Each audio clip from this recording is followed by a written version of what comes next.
ترجمہ انسانی زندگی کا ایک ناگزیر پہلو ہے اور ہندوستان جیسے کثیر اللسان اور کثیر الجہت ملک میں تو ترجمہ بہت اہمیت رکھتا ہے۔ ہمیں ہر وقت روزمرہ کی زندگی میں 2 یا 3 زبانوں سے سابقہ پڑتا ہے۔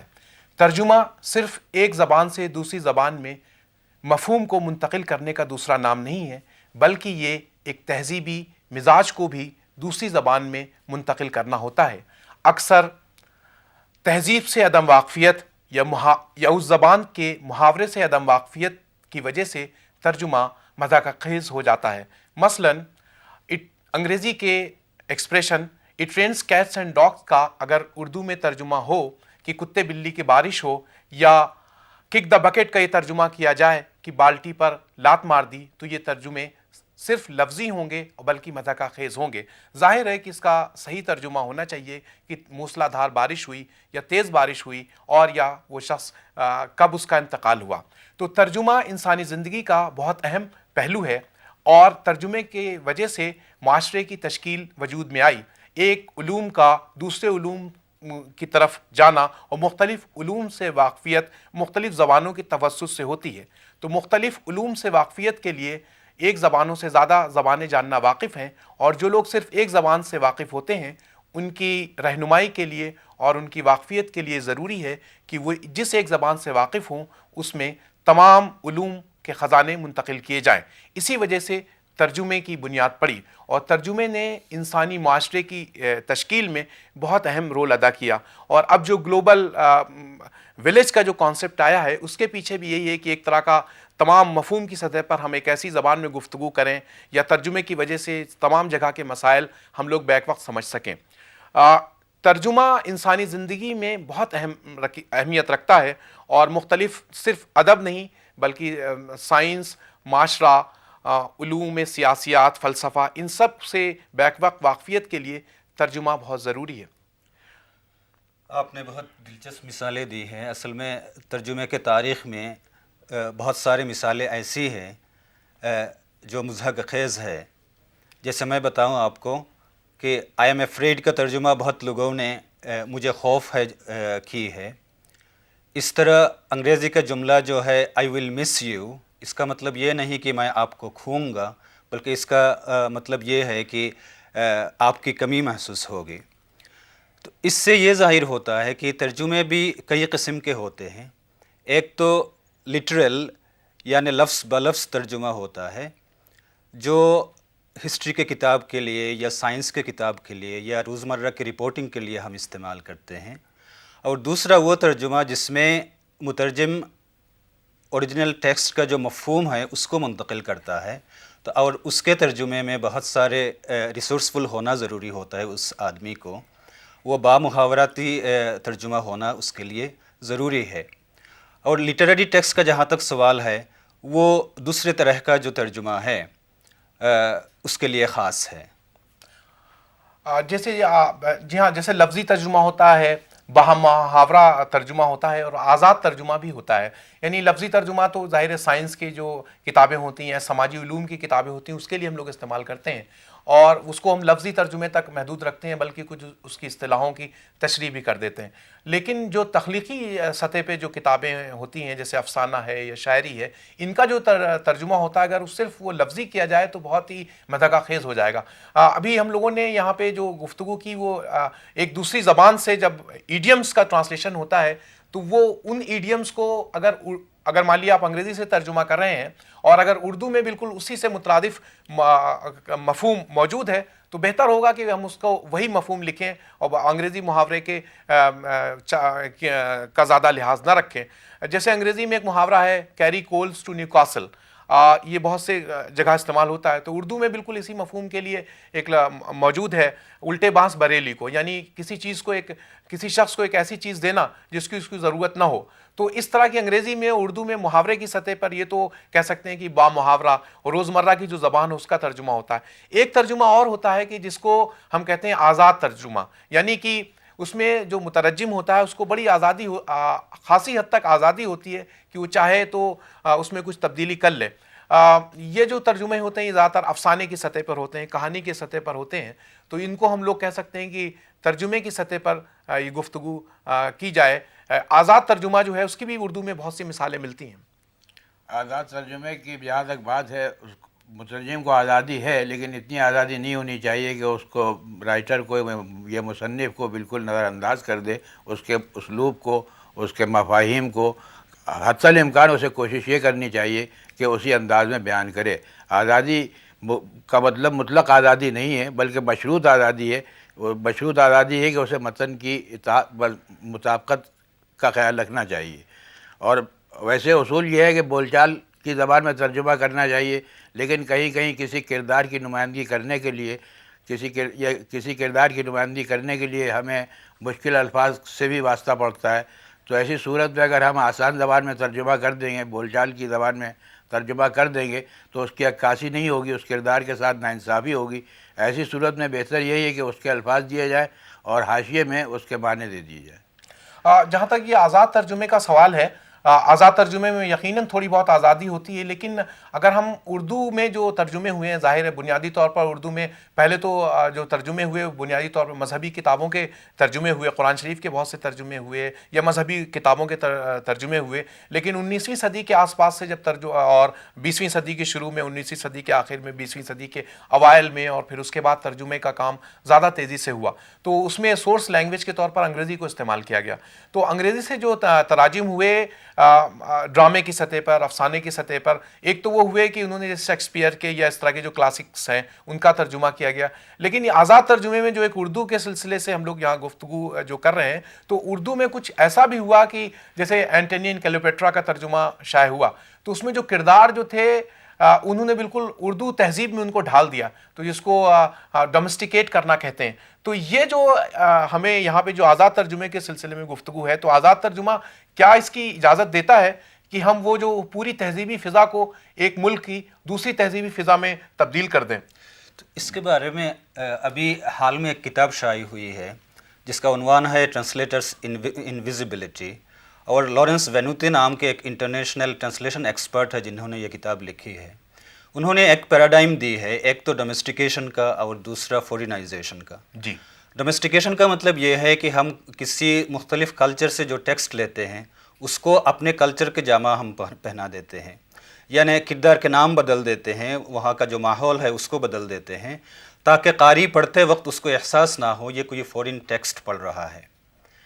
دوسرا پیراڈائم یہ ہے، یہ پاپولر لٹریچر کے لیے صحیح ہے۔ دوسرا پیراڈائم یہ ہے جس کو وہ فورینائزیشن کہتے ہیں کہ ترجمے کو ترجمہ لگنا چاہیے، یعنی مترجم ترجمہ کرتے وقت فورین کچھ ورڈز، فریزز، کلچرل ٹرمز کچھ ایسے وہاں پلانٹ کر دیں گے جیسے لگے گا کہ یہ ترجمہ ہوا ہے۔ جیسے میں مثال کے طور پر میں بتاؤں کہ کوئی اٹالین ٹیکسٹ ہے، تو اس میں اگر ورمیچلی کا ذکر ہے تو وہ ورمیچلی رکھیں گے، اس کو انڈین ٹرمز میں سویہ نہیں بنائیں گے، سویاں نہیں ہو سکتا، تاکہ تو and this is necessary for foreign text and serious text, ضروری ہے اس کے لیے۔ میں ایک بات اور یہ بتانا چاہتا ہوں کہ ترجمے کے جو مقصد ہے وہ مختلف ہوتے ہیں۔ آپ نے جو مثال دی شیکسپیئر کے ٹرانسلیشنز کے اینڈ سو آن، تو اس میں یہ ہے کبھی کبھی یہ ایڈپٹیشن ہوتا ہے، کبھی کبھی ایبریجمنٹ ہوتا ہے، تو اس میں مترجم کو کافی آزادی ہے وہاں، بلکہ ٹرانسلیشن نہیں، اس کو ٹرانسلیشن از ری رائٹنگ کہتے ہیں۔ اور میں یہ بتاؤں کہ ٹرانسلیشن جس کا اوریجن لیٹن سے ہے اس کا مطلب ہے to carry over, to bridge across, لیکن ہمارے یہاں ہندوستان میں جو ورڈ رائج ہے انواد، سنسکرت میں جو انواد کہتے ہیں، انواد کا مطلب ری رائٹنگ ہے۔ اور ہمارے کلچر میں بھی یہ رامائن اور مہابھارت مختلف حصوں میں، ملک کے مختلف حصوں میں مختلف رائٹرز نے لکھے ہیں اور اس میں بہت ساری تبدیلیاں کی ہے انہوں نے۔ تو یہاں جو تصور ہے وہ ری رائٹنگ کا تصور ہے۔ تو مختلف ٹیکسٹ کے لیے یہ دو اپروچز ویلڈ ہے۔ ایک تو آپ اوریجنل ٹیکسٹ کے ساتھ بالکل منصفانہ رویہ اختیار کرتے ہیں، فیتھفل رہتے ہیں بالکل، اور کچھ ٹیکسٹ ایسے ہوتے ہیں جن کو پاپولر بنانے کے لیے آپ اس میں تبدیلیاں کرتے ہیں، مقامی رنگ ڈالتے ہیں۔ جی، ترجمے کے سلسلے میں تو انگریزی میں جو کہا جاتا ہے کہ اس کی مثال ایک خوبصورت عورت کی طرح دی جاتی ہے کہ اگر عورت خوبصورت ہے تو وہ وفادار نہیں ہوگی، اور اگر وہ وفادار ہے تو خوبصورت نہیں۔ لیکن یہ ترجمے کے سلسلے میں بہت سے لوگوں نے یہ کہا کہ ترجمہ اگر خوبصورت ہے، لیکن جہاں تک ترجمہ کرنے کا سوال ہے تو تو بہت سے اردو کے حوالے سے ہم لوگ یہاں گفتگو کر رہے ہیں. تو اردو میں بہت سے لوگ یہ دیکھا گیا ترجمہ کرتے ہوئے بعض وقت لوگوں نے اس میں غیر ضروری طور پر مبالغہ آرائی کو روا رکھا یا اس میں زبان کو زیادہ بہتر بنانے کے لیے اس میں تزئین کاری کی ہے. تو یہ جو ایمبیلشمنٹ جس کو انگریزی میں کہتے ہیں کہ تزئین کاری کا ایک پہلو اس میں شامل کر دیا زبان کو زیادہ قابل قبول بنانے کے لیے, تو یہ ایک طرح کی تزئین کاری کا جو رویہ ہے کچھ مترجمین نے روا رکھا ہے افسانے میں بھی اور شاعری کے بھی ترجمے میں. تو یہ ہم لوگوں کو یعنی بول چال کی زبان اور ترجمے کے بارے میں یہ کہنا کہ اس میں روانی ہے, روانی بھی ایک صفت ہو سکتی ہے, لیکن روانی تو مطلب بہتے ہوئے پانی میں بھی روانی ہے, لیکن ترجمے میں جو روانی ہوتی ہے, روانی ایک صفت عام طور پہ لوگ کہتے ہیں, لیکن جیسا ابھی گفتگو میں ہوا نا کہ ایک طرح کا آپ کو ترجمے کو پڑھ کے ایسا لگے کہ آپ ترجمہ پڑھ رہے ہیں, اپنی زبان کا کوئی متن نہیں پڑھ رہے ہیں. تو ہمیں یہ یہاں پہ دیکھنا ہے کہ یہ جو زبان کی سطح پر مبالغہ کر دیتے ہیں یا زبان کو زیادہ خوبصورت بنانے کے لیے بعض الفاظ یا مخصوص محاورے اس میں ڈال دیتے ہیں, تو اس سلسلے میں ہم لوگوں کو یہاں یہ گفتگو کرنی ہے کہ یہ روش ٹھیک ہے یا نہیں. تزئین کاری کا جہاں تک سوال ہے, تزئین کاری کی میرے خیال میں تو مصنف کے ساتھ زیادتی ہوگی کہ اگر میرا بھی جی چاہتا ترجمہ کرنے کے دوران میں کہ مصنف نے جو کچھ لکھا ہے اس کو میں بہتر طریقے پہ لکھ دوں, اپنے انداز میں لکھ دوں, لیکن جہاں تک ترجمے کے فن کا سوال ہے یا اصول کا سوال ہے میں اس کو مناسب نہیں سمجھتا, اور یہ چاہتا ہوں کہ جو مصنف نے لکھا ہے اس کو حتی الامکان اس کے اسلوب کو برقرار رکھا جائے, اور مصنف کو مترجم کو یہ آزادی ہرگز نہیں ہے کہ وہ اس میں اپنی طرف سے آمیزی کاٹ چھاٹ کرے. اچھا, اس میں ایک بات میں یہ کہنا چاہتا ہوں کہ یہ جو ہر لینگویج کا ایک مزاج ہوتا ہے, انگریزی میں ہم لینگویج کے جینیس کہتے ہیں, تو اس میں جہاں تک اردو سے انگریزی میں ترجمہ کرنے کا سوال ہے تو وہ ایک ہائپربول ورسس انڈر اسٹیٹمنٹ کا مسئلہ ہے. ہاں جی, بہت اہم مسئلہ ہے یہ. جی, انگلش تو ایک لینگویج آف انڈر اسٹیٹمنٹ ہے, وہاں بہت کسی نے بہت اچھا کام کیا ہے تو بھی اس کا جو سپروائزر ہے یا باس ہے وہ کہے گا ناٹ بیڈ.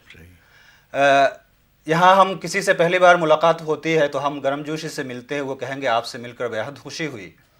لیکن وہاں انگریز کبھی نہیں یہ کرے گا. وہاں خوشی کا اظہار کے لیے ان کے پاس جیسے pleased, Glade, delighted, happy, ecstatic یہ سارے لفظ ہے اور بہت ڈسکریمنیشن کے ساتھ وہ استعمال کریں گے. اس کے سب کے کنوٹیشنز الگ ہیں. پہلی بار ملاقات ہوگی تو وہ کہیں گے پلیز ٹو میٹ یو. بہت اگر مسرت ہے ان کو, اونلی دین دے ول سے I am very happy to meet you. تو اس چیز کا خیال رکھنا چاہیے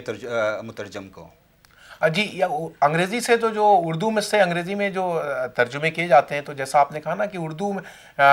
اردو زبان کا جو بنیادی اسٹرکچر ہے, تو ہم لوگ مبالغے کی طرف ہم لوگوں کی طبیعت بہت راجے رہتی ہے, ہم لوگ مبالغے کی طرف زیادہ توجہ کرتے ہیں, ہر چیز کو, ہر شاعر ہمارے یہاں عظیم ہوتا ہے. انگریزی جیسے کم بیانی کی زبان ہے, تو اردو سے انگریزی کرنے میں تو بہت سے, جس کو غالب کی زبان میں اگر ہم کہیں تو کہیں مقامات آہ و فغاں آتے ہیں کہ, اور اردو میں سے انگریزی میں جو ترجمے ہوتے ہیں تو اردو میں ایک یہ بھی ہے کہ ہم ایک بات کو کئی طرح سے کہتے ہیں. جیسے انیس نے کہا تھا نا, ایک پھول کا مضمون ہو تو 100 رنگ سے باندھوں, تو مضمون ایک ہوتا ہے. تو یہ جو ترجمے کا ایک بہت اہم مسئلہ یہ ہوتا ہے کہ اگر مان لیجیے مولانا آزاد یا اس طرح کے بہت سے جو اردو کے جو بہت صفحہ اول کے لکھنے والے, بہت اچھے لکھنے والے, ان کو اگر آپ انگریزی زبان میں ان کی تقاریر کا یا ان کی تصانیف کا ترجمہ کریں, تو اگر آپ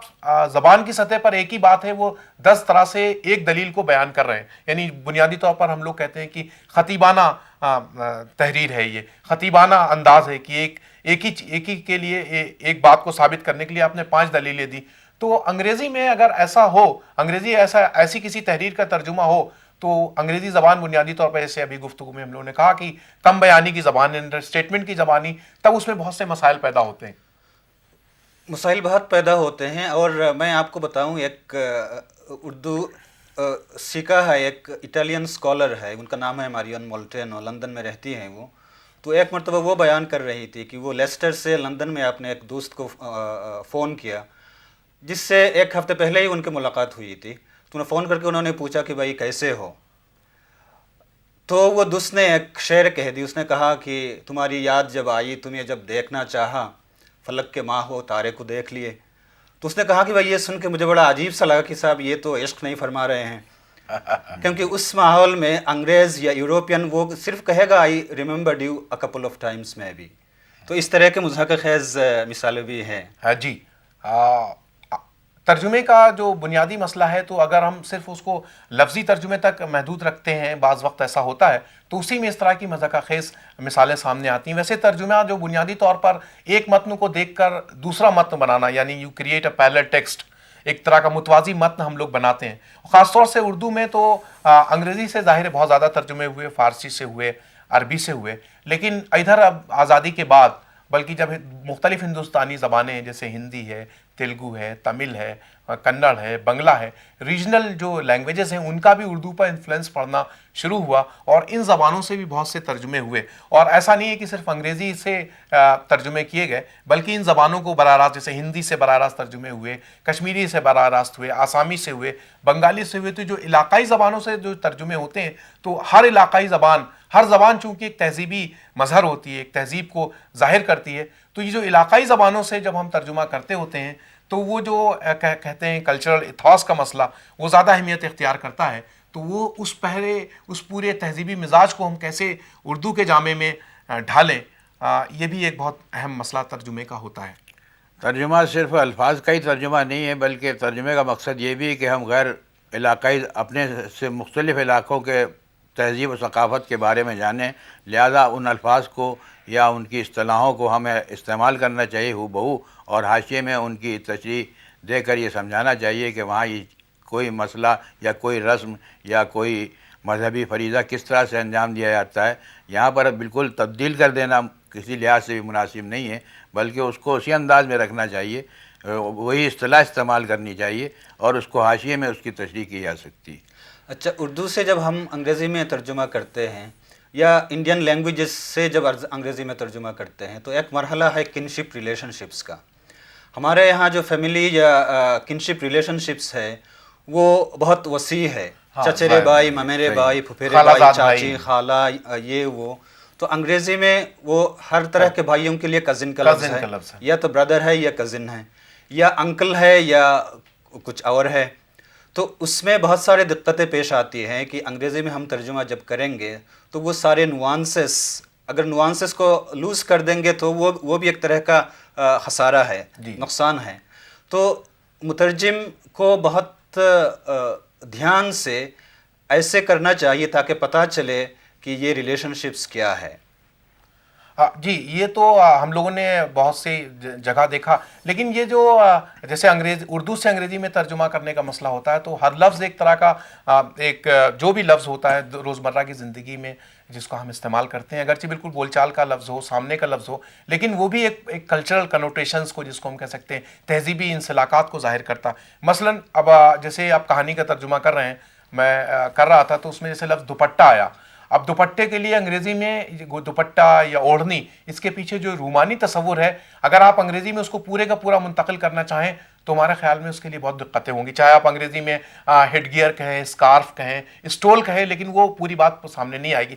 لیکن یہ جو ایک ترجمے کے ابھی جیسے گلاسری یا انتھالوجی چھپتی ہیں تو کبھی کبھی مترجمین یہ کرتے ہیں کہ اس کے پیچھے ایک گلاسری دے دیتے ہیں۔ تو یہ جو گلاسری ہے، اگر یہ تخلیقی کتابوں میں مجھے تو کم سے کم بڑی عجیب سے لگتی ہے کہ آپ کہانی کی کتاب پڑھ رہے ہیں اس میں بھی گلاسری ہے، تو یہ گلاسری کا جو کانسیپٹ آیا ہے کریٹیو رائٹنگز کا ترجمے میں، یہ کس حد تک مناسب ہے؟ یہ اس سے پہلے ایک بات میں یہ کہنا چاہتا ہوں کہ جو کوئی ترجمہ کرنا چاہتا ہے اس کے لیے پہلے جیسے ایک مسٹری کو کچھ ٹولز کی ضرورت ہوتی ہے، اس کو بھی ٹولز آف ٹرانسلیشن یا انسٹرومنٹس آف ٹرانسلیشن کہا جاتا ہے۔ جیسے بائی لنگویل ڈکشنریز بہت اہمیت رکھتی ہے، اور اچھا ہو کہ اس ڈکشنری میں اگر استعمال ہر ورڈ کا استعمال دی ہوئی ہو، اس کا سورس دیا ہوا ہو، اس کی بہت ضرورت ہوتی ہے۔ اس کے بعد تھیسرس جیسے انگریزی میں ہے، اردو میں بھی تھیسرس اگر نہیں ہے، مترادفات، ہم معنی الفاظ کی ایک لسٹ ہو، ہم معنی اور اس سے جو مختلف الفاظ ہیں، الفاظ اس کے لسٹ ہو۔ اور یہ کہ نہیں کہ اردو سے انگریزی میں ہم جب دیکھتے ہیں کہ ہندوستانی زبانوں میں بھی جب ہم ترجمہ کرتے ہیں اس میں ایسے مقامات آتے ہیں جہاں آپ کو ورڈز، لفظ پتہ ہے، لیکن اس لفظ کا بنگال میں کچھ مفہوم ہے لیکن حیدرآباد میں کچھ مفہوم اور ہے، لکھنؤ میں کوئی اور مفہوم ہے۔ آپ کو میں ایک مثال دوں، ابھی ایک بنگلہ کا ایک رائٹر ہے سید مصطفیٰ سراج، ان کا ایک کہانی ہے اتھیتھی یعنی مہمان یا گیسٹ، اس کا ترجمہ ہو رہا تھا۔ تو اس میں ایک لفظ بنگلہ میں کمڑا کہتے ہیں، جیسے میٹھا کدو کہہ لیجئے، غریب لوگ شادی بیاہ میں اس سے ترکاری بناتے ہیں، اس کا استعمال کرتے ہیں. تو جو مترجم ہے انہوں نے سیتاپھل کا ترجمہ کیا، لفظ استعمال کیا. یہ نارتھ انڈین میں یہ انٹیلیجبل ہے، لوگ سمجھ جاتے ہیں کون سے سبزی ہے یہ. لیکن حیدرآباد آ کے ہمیں یہ پتہ چلا کہ یہاں سیتاپھل تو شریفے کو کہتے ہیں. تو یہ نوانسز پتہ ہونا چاہیے مترجم کو. اگر یہ پتہ نہ ہو تو بہت ساری غلطیاں ہو سکتی ہیں. جی، جو زبانوں کا جہاں تک ترجمے کا سوال ہے، تو اگر ہم ہندی سے دیکھیں، اب اردو میں ہندی سے بھی بہت سی کہانیوں کا ترجمہ ہو رہا ہے. تو ہندی سے جب ہم ترجمہ کرتے ہیں تو اردو کی جو ایک بنیادی ساخت ہے، یعنی جملوں کی ساخت ہے، وہ بھی بدلتی ہے. یہ مثلا ہندی میں کہتے ہیں کہ دوارا لکھا گیا، تو اردو میں اگر آپ اس کا لفظی ترجمہ کے ذریعے کہیں، بلکہ کہیں کہ انہوں نے اپنے ایک بیان کے ذریعے یہ اعلان کیا ہے، تو اردو اسٹرکچر جو ہے وہ تو یہ ہوگا انہوں نے اپنے ایک بیان میں کہا. تو جب ہم ہندی سے ترجمہ کرتے ہیں تو ہندی کے بعض محاورات اور بعض جو جملوں کی ساخت ہے وہ بھی اردو میں آ رہی ہیں، اور اردو زبان کا جو بنیادی ڈھانچہ اسٹرکچر ہے اس میں بھی کچھ تبدیلی آ رہی ہے. یہ بھی دیکھا گیا ہے کہ یہ خاص طور سے یہ کچھ جیسے صحافتی ترجمے جو ہوتے ہیں وہ، یا ہندی کہانیوں کے جو ترجمے جو لوگ کرتے ہیں، تو ان کے زیر اثر یہ زبان میں بھی اردو کی بنیادی ساخت ہے، اس کے جو جملوں کی ساخت ہے، جیسے میں نے کے دوارا بتایا، یا خلافت کی مخالفت کے معنوں میں، اس طرح کی بھی کچھ تبدیلیاں ہو رہی ہیں. ہندی افسانے جو اب لکھے جا رہے ہیں ان میں کوشش کی جا رہی ہے کہ آسان زبان میں لکھے جائیں، لیکن پھر بھی ضرورت پڑتی ہے کہ ان کو اردو کے حساب سے تبدیلی لانا ضروری ہو جاتا ہے. وہ جو الفاظ استعمال کرتے ہیں، جس انداز میں بیان کرتے ہیں، اگر ہم اردو میں اسی انداز میں استعمال کریں گے، اسی انداز میں ترجمہ کریں گے، تو ترجمے بڑے مضحکہ خیز بن جائیں گے. وہ اردو نہیں معلوم ہوگی بلکہ ہنسنے کی چیز بن جائے گی. جی، یہ جو بہت سے علاقائی زبانوں کے اثرات کی طرف، جیسے بنگلہ سے یا آسامی سے جو زبانوں سے ہم لوگ ترجمہ کرتے ہیں، تو ان کے جو تہذیبی انسلاکات ہوتے ہیں ان کو بھی ہم لوگ اپنے اس میں رکھتے ہیں. لیکن یہ جو علاقائی زبانوں کے اثرات ہوتے ہیں، تو زبان کا ایک جو بنیادی اسٹرکچر ہے اردو کا، اس میں جو بھی کچھ تبدیلی آتی ہے. لیکن جہاں تک ترجمے کا سوال ہے تو بہت سے ترجمے میں بھی دو طرح کے اسکول ہے، دو طرح کے لوگ مترجمین ہم اردو میں نظر آتے ہیں. ایک وہ ہیں جن کا تعلق، جن کا عربی فارسی کا بیک گراؤنڈ ہے، تو وہ مرکب الفاظ استعمال کرتے ہیں، بہت مفرس و معرب الفاظ استعمال کرتے ہیں. لیکن اب جو نئے لوگ ہیں، خاص طور سے تخلیقی سطح پہ جو ترجمے ہو رہے ہیں، تو اس میں جیسے بول چال کی زبان ہوتی ہے، روانی ہو، عام فہم الفاظ ہوں، تو ترجمے میں جو مرکب الفاظ، کمپاؤنڈ ورڈز بنتے ہیں، اگر انگریزی کے ہیں یا کسی اور اس کے ہیں، تو کیا یہ ضروری ہے کہ اردو میں بھی ایسی مرکب الفاظ ان کے لیے وضع کیے جائیں، بالکل بول چال کی زبان استعمال کی جائے؟ اس پہ بھی ہمیں غور کرنا ہے کہ ترجمے کی زبان لازماً فارسی کی ہو یا بول چال کی ہو، یا دونوں کے بیچ بیچ ہو، مکالمے کی زبان الگ ہوتی ہے. تو یہ بھی ایک زبان، ترجمے کی زبان کا بھی مسئلہ بہت اہمیت رکھتا ہے. یہ زبان کا مسئلہ تو کسی بھی تحریر ہو، اس کا فرسٹ کوالٹی میرے خیال سے ریڈیبلٹی ہونا چاہیے. قاری کو اس کو پڑھتے ہوئے لطف آنا چاہیے. اور مترجمین کو یہ زیادہ دھیان اس لیے رکھنا چاہیے کہ اکثر یہ ہوتا ہے کہ اوریجنل لینگویج کا جو سٹرکچر ہوتا ہے، تو مترجمین اکثر اس سٹرکچر کو منتقل کرنے کی کوشش کرتے ہیں، جو کہ غلط ہے، کیونکہ جو ٹارگٹ لینگویج ہے اس کا سینٹنس سٹرکچر مختلف ہوتا ہے. اگر اس میں اوریجنل لینگویج کے سٹرکچر کو آپ ہو بہو کاپی کر دیں گے تو اس میں ایک طرح کی آرٹیفیشیلٹی آ جاتی ہے. جی، زیادہ تر ترجمے جو ہوئے ہیں اردو میں زیادہ تر نثر کے ہوئے ہیں، لیکن ایسا نہیں ہے. نثر کے بھی ترجمے ہوئے، غالب کا بہت ترجمہ ہوا دوسری زبانوں سے، اور دوسری زبانوں کے شاعروں کا بھی ترجمہ ہوا. تو جو منظوم تراجم جو ہوتے ہیں، کہا جاتا ہے کہ شاعری کا ترجمہ سب سے مشکل ترجمہ ہوتا ہے، اور اس طرح سے ایک جو ٹرانسلیٹر ہوتا ہے اس کے لیے بہت آزمائش کا وقت ہوتا ہے کہ وہ دونوں زبانوں کے تہذیب سے واقف ہو، الفاظ، کیونکہ ظاہر شاعری کی جو دنیا ہوتی ہے وہاں لفظ جو ہے وہ ایک اس کا استعاراتی مفہوم ہوتا ہے، صرف لغوی مفہوم نہیں ہوتا. تو جب ہم منظوم ترجمے، ابھی تک ہم لوگوں کی گفتگو کا ظاہر بنیادی حوالہ نثر رہے، لیکن اگر ہم لوگ اس پہ بھی گفتگو کریں کہ جو منظوم تراجم ہوتے ہیں ان کے کیا مسائل ہوتے ہیں، ان کو ہم کس طرح سے حل کریں، کیا شاعری کی بھی جو زبان شاعری کا جو ہم ترجمہ کریں اس میں بھی یہی چیزیں رکھیں، ریڈیبلٹی بنیادی چیز ہو، چونکہ وہاں استعاراتی زبان کا آپ ترجمہ کر رہے ہوتے ہیں، تو وہاں بھی ریڈیبلٹی کا کہ ہم لوگوں کو خیال رکھنا چاہیے. بالکل عام فہم الفاظ، مرکب الفاظ سے گریز کرنا چاہیے، معرب الفاظ سے گریز کرنا چاہیے. کیا یہ رویہ صحیح ہوگا؟ منظوم ترجمہ تو سب سے مشکل کام ہوتا ہے، اور اس لیے میرے خیال سے یہ کہا جاتا ہے کہ کسی شاعری کا ترجمہ کسی شاعر کو ہی کرنا چاہیے. مثال کے طور پر میں بتاؤں کہ یہ غالب کا جو بنگلہ میں ترجمہ ہوا ہے آئین رشید صاحب اور شکتی چٹوپادھیائے نے کی ہے، جی جی دونوں اعلیٰ سطح کے شاعر تھے اور انہوں نے بہت وقت دے کر ڈوب کر اس پر ترجمہ کی ہے اور یہ بہت اچھا ترجمہ ہوا ہے. لیکن اکثر غالب کے اور جو ترجمے ہوئے ہیں، چاہے وہ منظوم ہو یا نثری ترجمہ ہو، اس میں بہت ڈسسٹسفیکشن کا ایک احساس ہوتا ہے. جی ہاں، منظوم ترجمے بھی ہوئے ہیں تو منظوم ترجمے کے لیے کہا جاتا ہے کہ بہتر ہو کہ اگر شاعر ترجمہ کرے، تخلیق کار ترجمہ کرے، چاہے وہ افسانے کا ہو تو کا ترجمہ ہو، شاعری کا ترجمہ ذرا بہت مشکل فن ہوتا ہے. لیکن ترجمہ ظاہر ہے ترجمے کے اپنے مسائل ہیں، اس کے کچھ اصول ہیں، اس پہ دو زبانوں سے واقفیت ہونا چاہیے، اس تہذیبی ایک زبان کے تہذیبی مزاج سے پوری طرح واقف ہونا چاہیے. اور لفظی ترجمہ کبھی کبھی کیا جاتا ہے لیکن کہیں کہیں آزاد ترجمہ. لیکن ترجمے کے مسائل اپنی جگہ. جب ہم لوگ ترجمہ کرتے ہیں تو اس میں بنیادی طور پر یہ خیال رکھتے ہیں کہ جو ہمارے سامنے جو گروپ ہے جس کے لیے ہم ترجمہ کر رہے ہیں وہ اس تک ہماری بات پوری طرح منتقل ہو، اس کو انگریزی میں ایک لفظ سے کہتے ہیں ریڈیبلٹی ہو. اس وجہ سے ہم لوگ گفتگو کی اور بول چال کی زبان استعمال کی جاتی ہے اور تاکید لفظی و معنوی یا ایسے کوئی استعارتی اظہار سے عام طور پر گریز کیا جاتا ہے. شاعری کا ترجمہ ہر شخص کو نہیں کرنا چاہیے، وہ شخص کرے جو شاعر بھی ہو اور اس کو چاہیے کہ وہ اس میں جس زبان کا ترجمہ کر رہا ہے اس کے آہنگ کو اپنے ترجمے میں بھی برقرار رکھے. صرف ترجمہ کر دینے ہی سے وہ بات ادا نہیں ہوگی، مفہوم تو ہونا ہی چاہیے، لیکن شاعری میں یا شعر میں جو خوبی ہے، آہنگ ہے، موسیقیت ہے، اس کا بھی اسے خیال رکھنا ضروری ہے. اور یہ کام وہی شخص کر سکتا ہے جو خود اس درجے کا شاعر ہو اور اس شاعر جو ترجمہ کر رہا ہے اور جس کا وہ ترجمہ کر رہا ہے دونوں میں ہم آہنگی بھی ضروری ہے، تبھی اس چیز کو برقرار رکھ سکے گا.